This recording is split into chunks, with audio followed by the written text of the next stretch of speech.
Hello, good morning and good afternoon.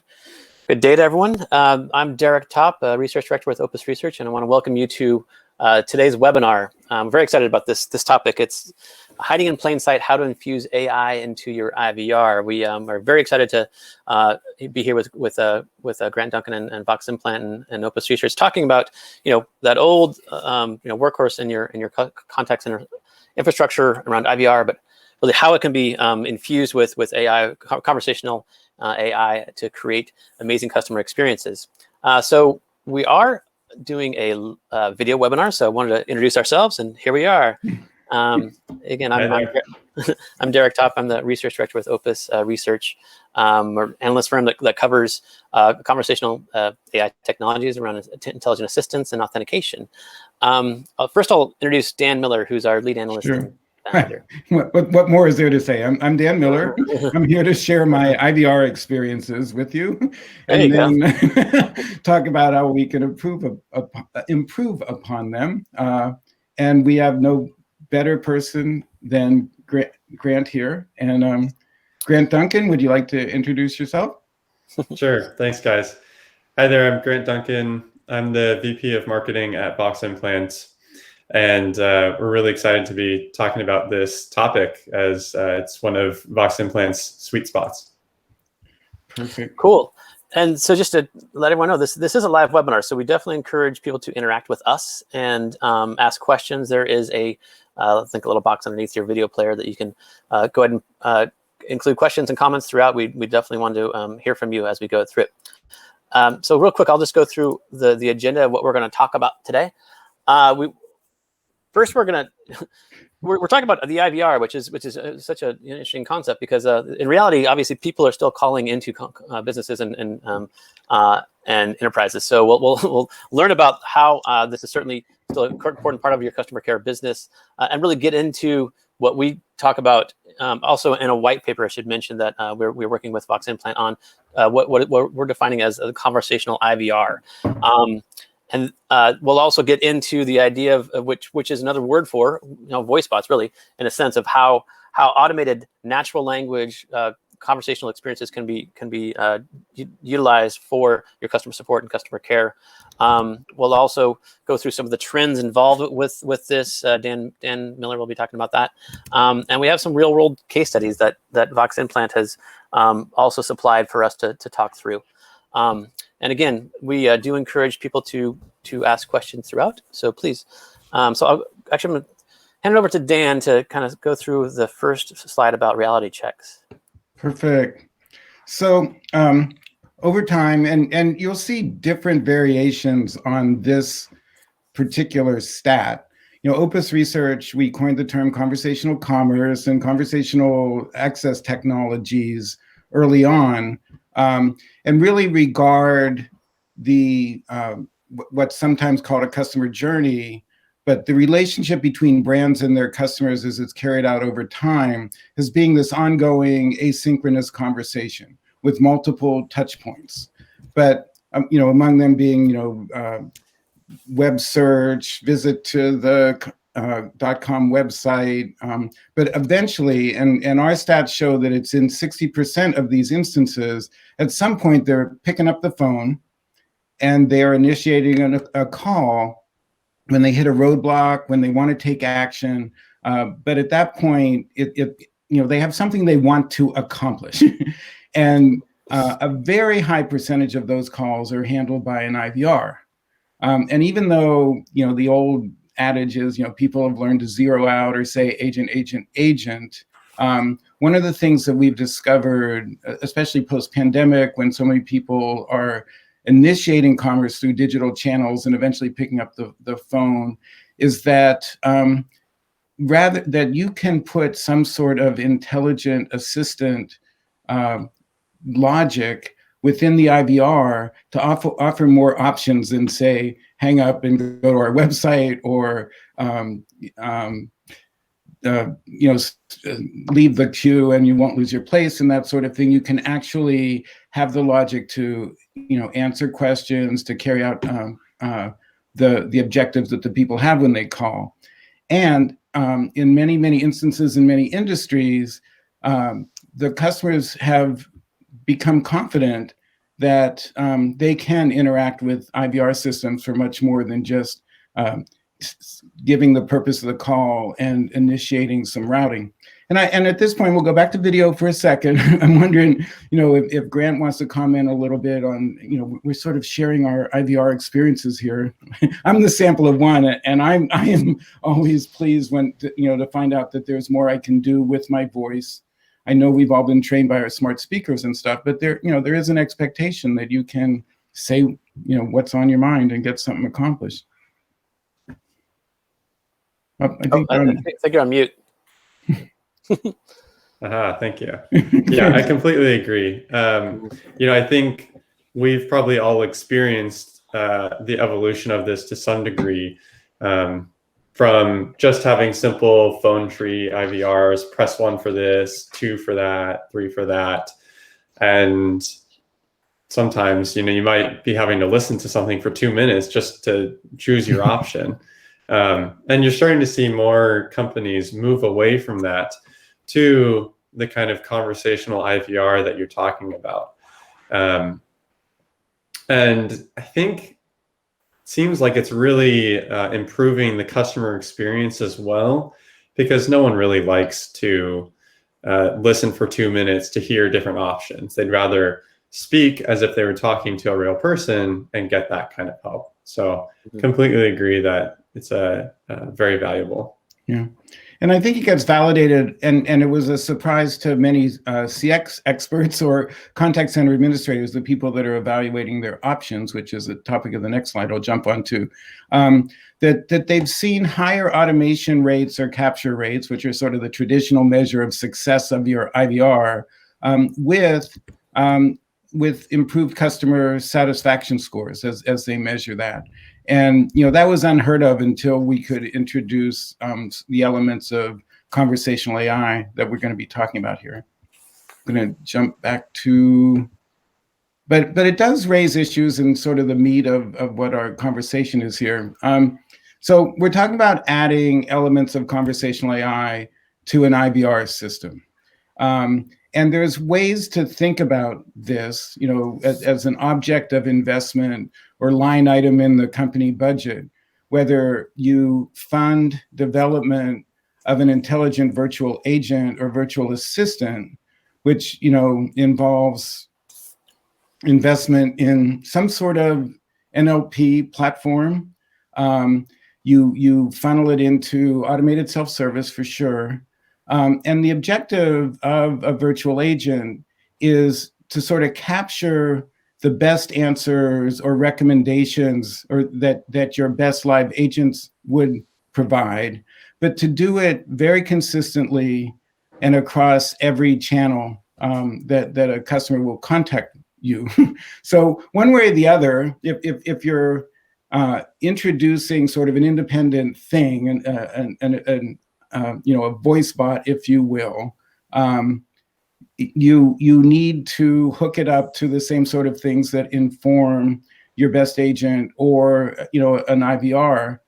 And at that point, you should start thinking about sort of adding this capability to your IVR channel, which means that it's more of a transformation. We all hear digital transformation, but how about conversational transformation of your existing speech-enabled automated front door? That's your IVR, and bring in the resources or connections to resources that provide natural language understanding to inform that voice assistant. And I think I'll have you address sort of this last issue here, that really it changes that role of the IVR of just sort of thinking that, oh, this is a voice channel, this is what's going to get me narrow the options that I have and get me to the right person, to actually thinking of it as the hub of activity across all those channels that are employed during that asynchronous conversation that happens between brands and their customers. Yeah, that's a great point. I think when you put voice as a central component there, and when you think about conversational IVR being able to integrate the different channels, as you were talking about, voice, digital, etc., it gives a lot more power there. As I think we spoke about before, it almost becomes more of like a workhorse of your interactions. So that may mean agents can now have more time, for those that do get connected to agents, have more time to work on other important tasks or to solve more challenging queries, or to think about how to improve things even more. And as you were just kind of showing there, I think it's almost like sub-circles there. Like you have your IVAs, your intelligent virtual agents up here, and then as you go lower, you can kind of find a subset of the conversational IVR there. But it's a really powerful one because as you're speaking, it can really affect the whole customer journey. Oh, absolutely. And I think I want you to sort of take thought leadership in this next slide, because I think, one of the purposes of this particular webcast is to map that thinking about a conversational AI to this term that has been rattling around. Opus Research started writing about intelligent virtual agents, 5 or 6 years ago, and its precursors, going back many years. And I was kind of disappointed when, people heard intelligent virtual agent and said, oh, it's a bot, because bots always had sort of bad connotations. They're ad bots and virus bots and things like that. But here we're talking about a voice bot and what that means conceptually and how it might map to sort of an upgrade to either a speech-enabled IVR or just like you said, the logic tree DTMF-based IVR. What in your words would you think this concept of a voice bot that people sort of want, and they can articulate that, how it relates to sort of the current box that an IVR is in as sort of a voice application host? Yeah, I think we've all become very comfortable with using chatbots. It's on so many websites. When you go online to a support page, often there's going to be some kind of chatbot. And so I think people have become more comfortable with that. And so the voice bot is really like as you put it, the equivalent for a voice version. We kind of have a fun demo showing our voice bots where you can take a whole pizza order through a voice bot. So you tell them the kinds of pizzas, the size, when you want it delivered, your address, all of that kind of information happens through this voice bot interaction. And it's pretty relatable. And I think that in today's world, because of COVID-19, so much of this has probably been accelerated, where people have become more comfortable speaking with voice bots as well. Mm-hmm. It's become more common because so many people have been working from home full-time or part-time, or at least their working environment has changed. And so that's meant a lot more voice interactions, and many of those through a voice bot. This is something that Voximplant is really excited about and helps customers with. And I think the kind of time that it takes to set something up has really changed as well. Before you would have to be paying often hundreds of thousands or millions of dollars to set up some kind of voice bot.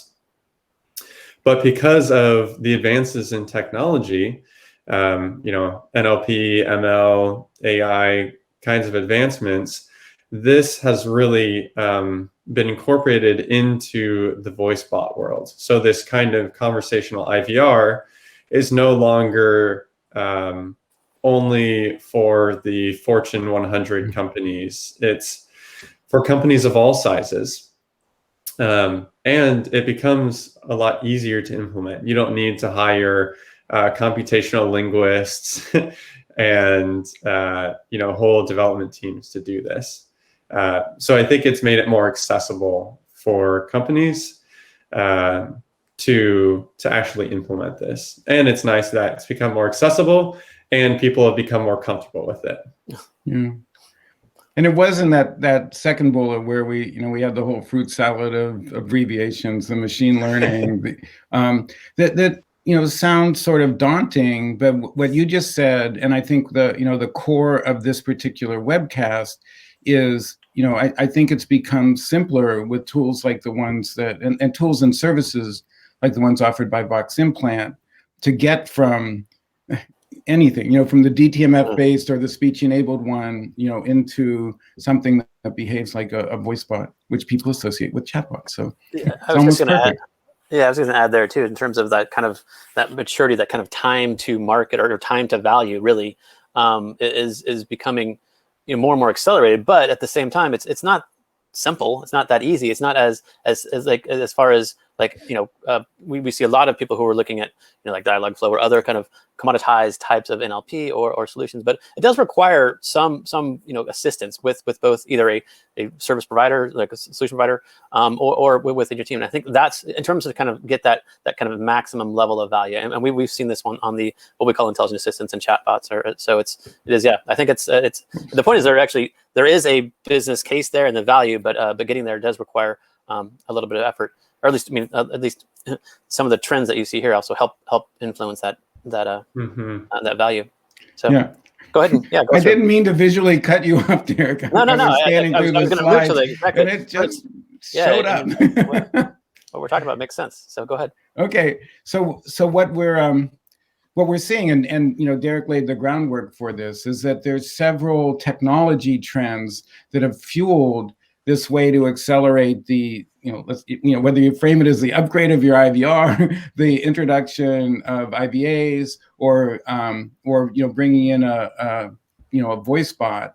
It's been accelerated by the move to the cloud and cloud-based contact centers. So all of those companies that have been evaluating using their a CCaaS as opposed to premises-based contact center infrastructure are finding that, along with making that transition, there's a whole marketplace of APIs and add-ons and things that you can do that just seem to be, just for a few cents more. And I think Grant can speak to that. And there is the advantage of a payment model. We used to say, you're trading CapEx for OpEx, but it's more than that. It is, hey, you pay for just what you need. So even if it's OpEx, it's monthly expenditures, or depending on your contract, exactly how you do this, whether it's transaction based and that sort of stuff. But it's granular, and you get to choose how you want to upgrade, what sorts of things you need, and you'll hear from Grant how there's tooling that makes it simple to sort of shop and configure and that sort of thing, which amounts to, and I'm not sure I like this term about democratization of conversational AI.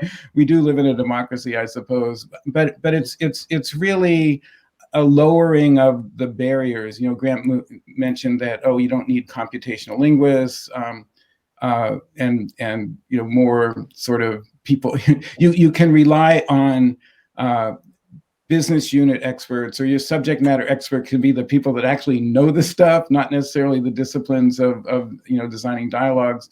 Although, we do counsel that Opus counsels that you do pay attention to the quality of the dialogues and conversations you're building. But you'll find that, with the tooling, you can bring natural language processing and understanding that are packaged for this, pay for just what you need by choosing APIs, and enough prepackaged dialogues, if you will, that you can support the understanding of intent and even interpret multi-language input. So if you're global, something you've done in one language, it's easier than ever, to expand your geography and your areas of service. And I'll let Grant confirm that.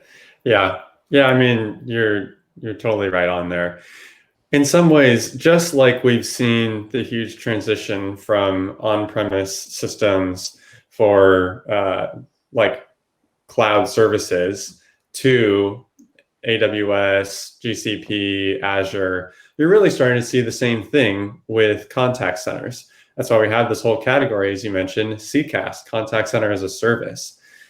People are moving from on-prem for obvious reasons to the cloud. And I think there's many benefits that come with that because, as you mentioned, you only have to pay for what you need, but you'll get continual new updates. So you don't have to buy the new version of the on-prem software once that comes out. And I think it's also made it easier for connections to happen with different systems.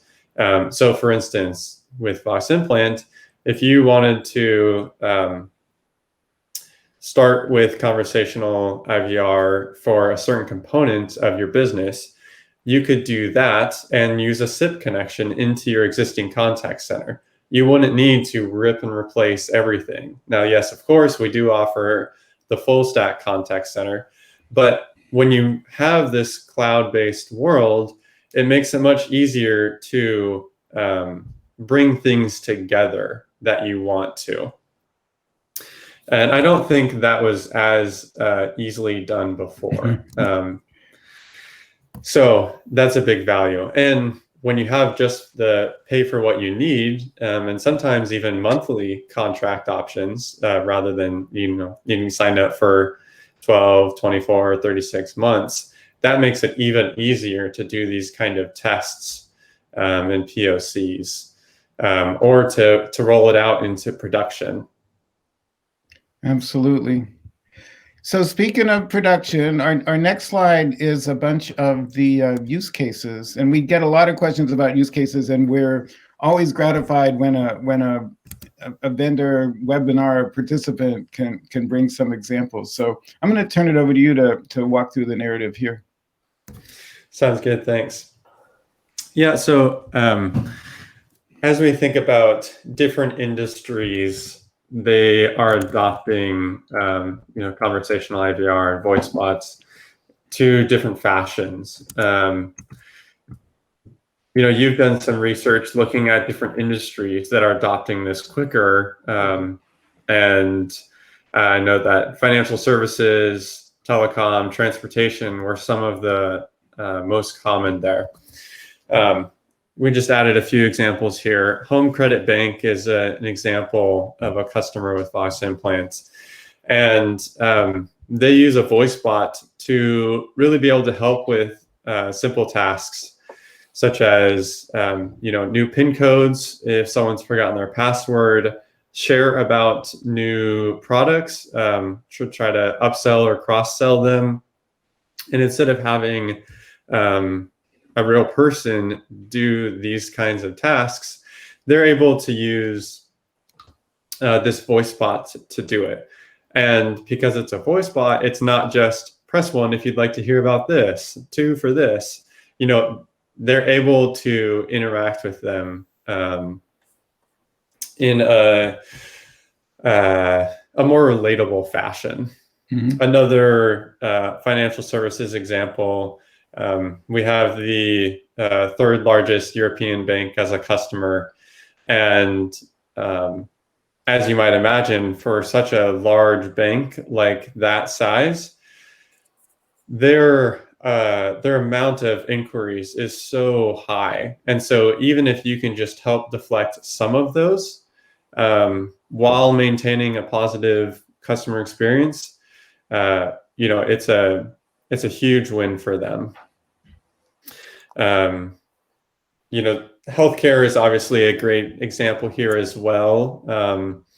I get calls myself for appointment reminders, and there's great opportunities to take it from just simple interactions to making it more conversational. And in some cases, if you wanted to get more advanced, Voximplant's API option it actually has the same API for voice and video. So if you're having an interaction over voice through some kind of voice bot, and then wanted to translate that to a video interaction, maybe you need to escalate it to an agent. It's a really simple process to do that. Sentry Health, you can see below there, is an example where they're starting to do some of this, creating easy scenarios to answer those common questions in a conversational fashion, where it can understand full sentences instead of just simple queries. So that's been really valuable. An interesting one as well here around employment is KFC.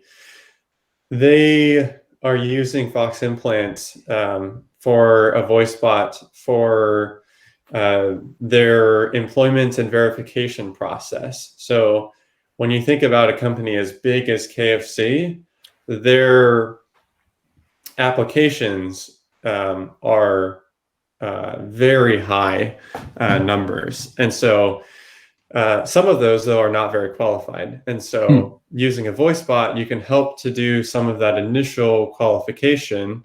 It's almost like a screener via a voice bot. So there's also atypical examples that can be used for a conversational IVR outside of typical customer support and customer experience. Interesting. And yeah, I'm looking at the questions coming in. We have a very sophisticated audience here, so some of these aren't even in the form of a question. It's like watching Jeopardy. But one thing, and I don't know if this is on target for you, but there does seem to be an interest in whether these voice bots can do the sort of caller identification or caller authentication that a live agent often gets involved in. Is that something that's simple to add? Is it yet another API, or how does Voximplant see that? Yeah, that's a good question. And so I'll speak more specifically to Voximplant's capabilities here. I assume other vendors could maybe do some of this as well, but I know our stuff best here. We enable conversational IVR and voice bots in our two products. One is our platform. This is communication APIs and SDKs. So you can build really custom solutions here quickly without sacrificing future flexibility. The second product is what we call Kit. And this is a no-code drag and drop contact center. Most other contact centers are either no code, but it's a full SaaS solution where it's just a bunch of drop downs, or they may have a drag and drop option, but most of those you still need to do some coding.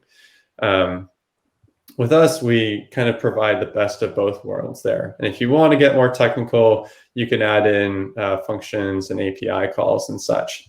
So to do caller verification, that's definitely possible in both of these products. If you wanted to develop something very complex, you could use the platform. If you were doing it in the no-code drag and drop contact center kit, you can actually just drag in a new block that says basically data dip into something, whether it's a CRM or some kind of homegrown solution. It's actually very easy to do that. And then based on that, then you could create some different logic patterns. I recognize this person, or I don't recognize this person, or I recognize this voice, etc. So, and I don't want this to seem like a non sequitur, but when you were bringing up Kit, does it map to this dashboard that we have loaded up here? Where I think sort of the magic happens. Yeah, this is an example of a screenshot there. So in Kit, you can see on the left side, you basically just have many blocks to choose from, and you can drag them on here. So this one's showing starting with a Dialogflow connector. It's basically just a one-click integration to Google's Dialogflow builder. But the nice thing is you can do full telephony sequences here. So if you want to then transfer that to some kind of call queue where you have agents, whether that's in Kit or whether it's in some other kind of contact center, or even simply just call forwarding to somewhere else. The nice thing is you could just drag a new block on there and add it. Yeah, and the I guess what's really interesting to me is what that said to me is that some of the process of converting an IVR to a voice bot or conversational IVR is pointing to Dialogflow, pointing to NLP that somebody else provides, because we hear a lot of requests for that. It's sort of like, oh, it's good, but it sounds like you have both native and this option of bringing in the NLP of choice of clients. Yeah, totally. The nice thing is we have pre-built integrations to Google Dialogflow, Microsoft, Amazon, IBM, Yandex, and I think one or two more. Yeah, so you'll offend the ones you don't mention. Yeah, sorry to those that I forgot.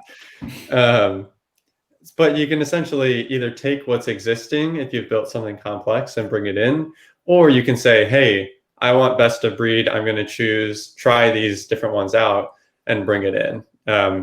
Google Dialogflow is a common one we see because their contact center AI is advancing rapidly. But the really interesting thing here is I think, you can see it's drag and drop, pretty easy to work with. But the cost model is also pretty interesting because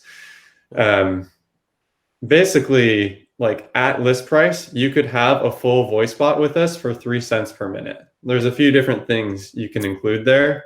And then if we took the example of using Google Dialogflow, I won't quote pricing for them, but I think it's often in the like 1 to 3 cent range as well. So you tack that on, but you still still less than 5 cents. I mean, it's vastly different compared to paying, the hundreds of thousands or millions of dollars for some kind of voice bot. And so it's really fascinating to see the kind of ROI that can happen. Like often it can pay itself back in a month.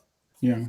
Actually, that's interesting. I mean, and we get a lot of questions about that too, obviously, in terms of ROI or metrics. And there was a question that came in earlier I would like to bring up now that kind of gets to you ran through, when we talked about some of the case studies around Century and the bank, as far as it's around, kind of operational efficiencies around answering simple questions and common questions and kind of quickly getting tasks completed. In addition to, kind of deflecting it from the agents. There's a question here about that voice should be measured by task completion rate and total experience, which combines customer experience, employee experience, and agent experience. Curious about your thoughts on that. That's something that we've in terms of kind of agent satisfaction around bots or voice bots, it's something that we get questions about and interesting to kind of quantify. But what do you think about that? I mean, in terms of that equation there. Yeah, I think that's I haven't heard it put in that exact way, but I think it's a great way to look at it there. Ultimately, you're not going to want to implement this if it's not actually helping your customer experience, right? Like Mary Meeker a year or two ago had a stat that 84% of customers will leave after one bad experience. Yeah. So you don't want a bad experience. So you have to make sure that it's going to work for them. And so thinking about that total experience is a great addition to thinking about how do you measure the impact of this. Yeah. And I think today it's also become easier to train these voice bots because, you've also got the power of like Google AI working for you, and there's thousands of engineers working to train this AI. Yeah. But then you can also get more specific around, let's say, like certain industry terms that you can input. So the nice thing is you can also add input into this. Yeah.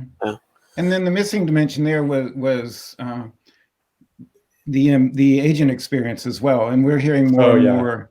And you brought it up earlier when you were saying if you're freeing agents up to do the less routine stuff, you know, and it's got to be concerted. This can't just be an accident and this cynical, oh, they're going to have more complex things to do and that'll make them happier.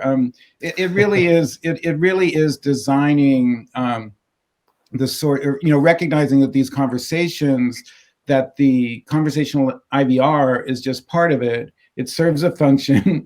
It expedites task completion for the caller.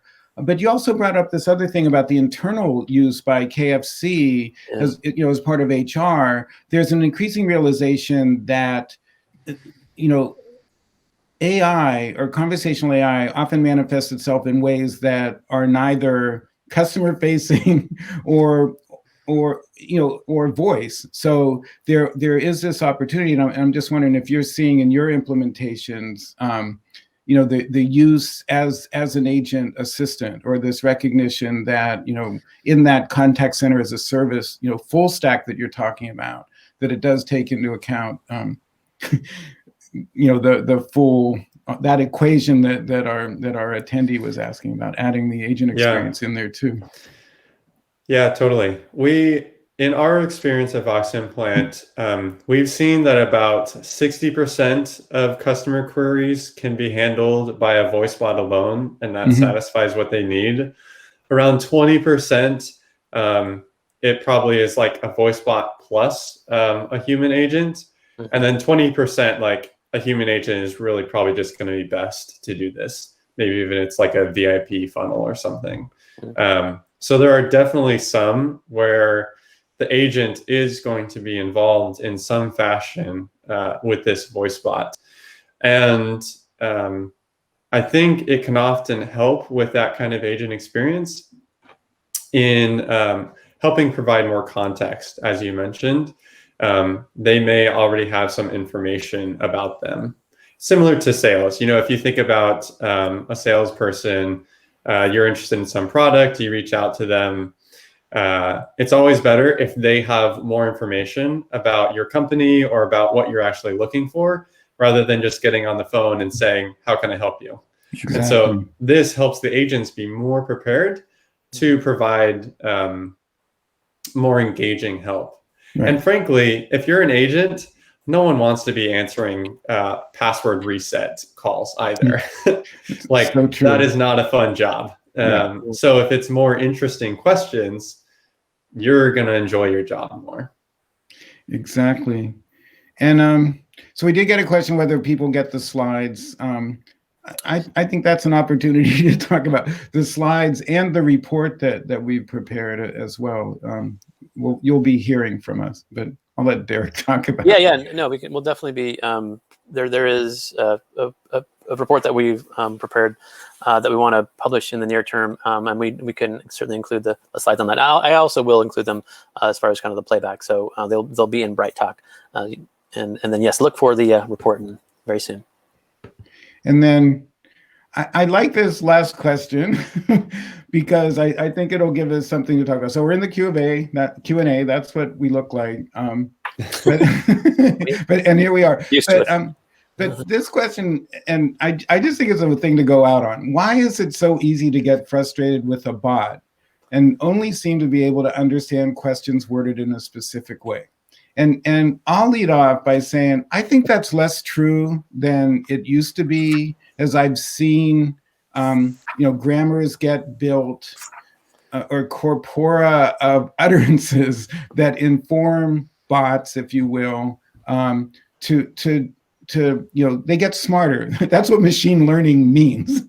They learn they learn from, you know, past conversations. But I'll turn that over to Grant to riff a little bit about it as well. Yeah, it is an interesting concept. I think the nice thing is now most of these, you're able to help guide the bot in some way.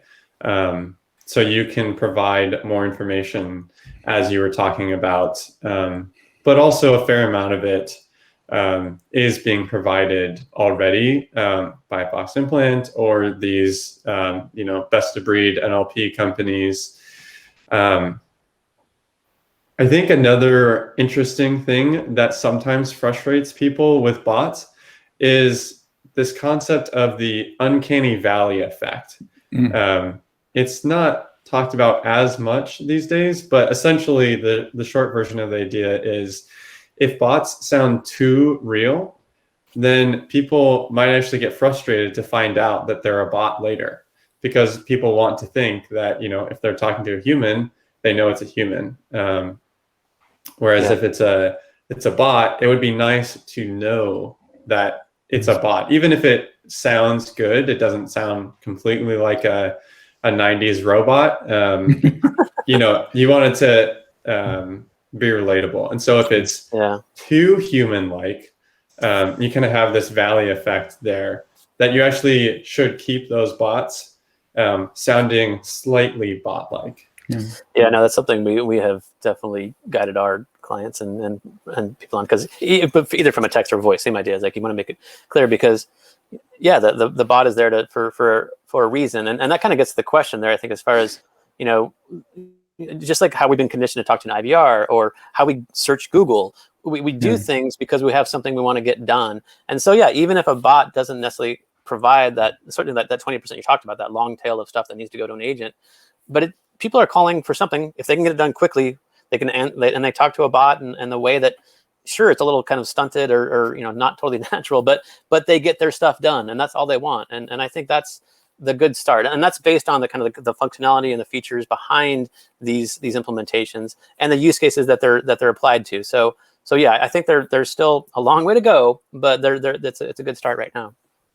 Yeah, that's a great point. And I have one more in closing, because once again, not as a question, somebody pointed out that we're going to, as we think about machine learning, we shouldn't fool ourselves that the bots learn all by themselves, that there is a role for humans in this supervised learning framework.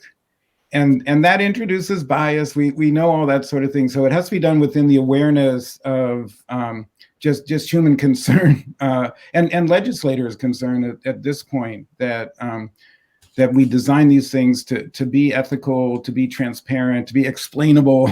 And we'll address these in future webcasts that we'll be doing. But I think we've covered a lot of stuff about sort of the role that the IVR can play in this transition from a structured tree invoked by touch tone to something that's well beyond the how may I help you, to really an accelerator of getting stuff done, both for the caller and the companies. So I want to thank you for joining us, Grant, and turn it over to Derek with some closing remarks. No, that's it. Thanks, Grant, and thanks, Dan. And like I said, we will be in touch about the paper that comes out about this. So really appreciate everyone joining us today. Yep. Thanks, everybody. Yeah, great talking to you both, and thanks all for joining. Yeah. Thanks, everyone.